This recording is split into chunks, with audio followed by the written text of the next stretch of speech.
అట్లనే భార్య కూడా భర్తకి ఏ గ్రౌండ్స్ మీద డైవర్స్ చేయొచ్చు ఇండియాలో? క్రూయాలిటీ అని, ఎక్స్ట్రా మ్యారిటల్ అఫైర్స్ అని, ఎస్టీడీ సెక్షువల్ ట్రాన్స్మిషన్ డిసీజెస్ తెచ్చుకున్నా, ఓకే, కొన్ని క్రానిక్ డిసీజెస్ ఉంటాయి, కొన్ని క్రానిక్ డిసీజెస్ అంటువ్యాధులు లాంటివి ఉంటాయి.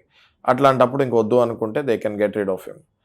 At the same time desertion అంటే వదిలేసి వెళ్ళిపోయాడు 2 ఏళ్ళు 3 ఏళ్ళు అసలు కనిపించలేదు. 2 years నుంచి డిజర్షన్ స్టార్ట్ అవుతుంది. 7 years అయితే ఇంకా డెత్ కింద డిక్లేర్ చేసేయచ్చు.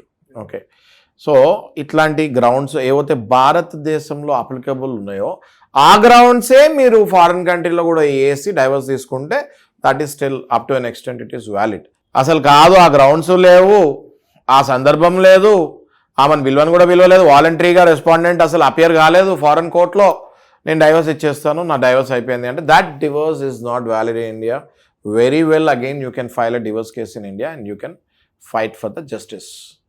ఆయన పాస్పోర్ట్ సీజ్ చేయొచ్చు ఇండియాకి వచ్చినప్పుడు, ఇండియాకి రాకపోతే లుకౌట్ నోటీస్, కార్నర్ నోటీస్ పంపించచ్చు.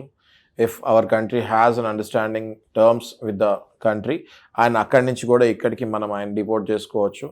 మళ్ళీ we can conduct the trial in case of domestic violence or cruelty. ఇవన్నీ 498 ఏవవుతున్నాయి సెక్షన్స్ ప్రకారం. మెయింటెనెన్స్ వేయచ్చు, యాలిమనీ అడగచ్చు.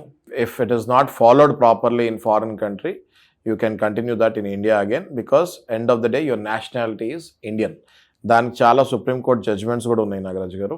కేస్ టు కేస్ అయితే ఈ ఫారెన్ మ్యారేజెస్లో ఏంటంటే case to case we need to do research and వాళ్ళ కేసులో ఎలా అయింది అని చూసి గతంలో సుప్రీంకోర్టు గైడ్ లైన్స్ ఇట్లాంటి కేసెస్కి ఏం చెప్పాయో మనం రీసెర్చ్ చేసి వాళ్ళకి మనం సలహా ఇవ్వచ్చు.